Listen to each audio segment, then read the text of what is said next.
Tomorrow is decision day for Mauricio Valdez, Randy Rodriguez, and Pedro Perodo. Those are the three Cuban detainees who are seeking to be released from detention based on various allegations of abuse. Those allegations have fueled a series of protests over in Miami by Cuban exile groups. The United States State Department will decide tomorrow whether or not the three Cuban detainees can enter their country, while Foreign Affairs Minister Fred Mitchell still fielding questions from the international media on this case that has sparked international headlines. Today, he responded to questions from the Miami Herald's Davis Noriega. Minister Mitchell confirmed to the American journalist that the detainees are in Bahamian custody for smuggling, as they were found on a boat attempting to enter the United States last year, May. The Foreign Affairs Minister lamented that Bahamians are upset with this issue, which he believes have not gained much interest beyond these detainees. With regard to these protests generally, the Bahamians are shocked and fed up with these protests.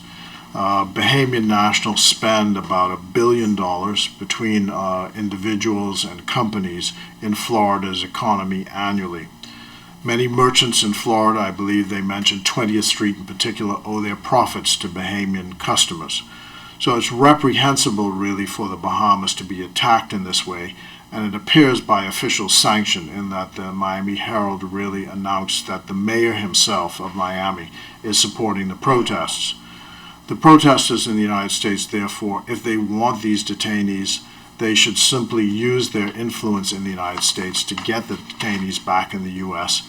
And if they get the U.S. to agree, as early as tomorrow morning, if the plane comes, they can take them back to the States.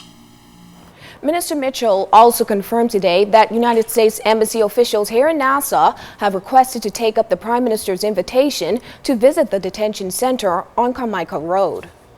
There is an official from the United States government who wants to visit the detention center within the next few days, and that request is being considered now.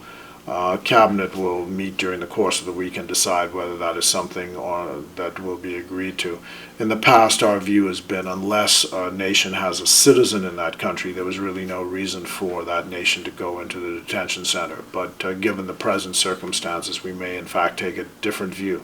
The fact is we have nothing to hide about the detention center. The detention center is not optimum, but it is not inhumane. Difficult conditions.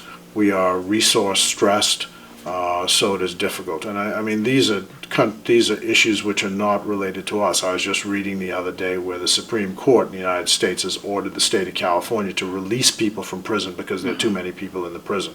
So, I mean, these are issues not only in a country that's developing like the Bahamas, but also in the developed world. So we intend to take the steps we can to make sure that the conditions remain humane. We are also ensuring that proper investigations are made so that the staff do not in any way abuse or mistreat people who are in detention. Migration is not considered a criminal offense as such. It is a natural thing for people to want to migrate when conditions are bad in the countries they are, but there must be a documented migration. Right. You can't just breach our borders, and there are certain rules which have to take place which we intend to enforce.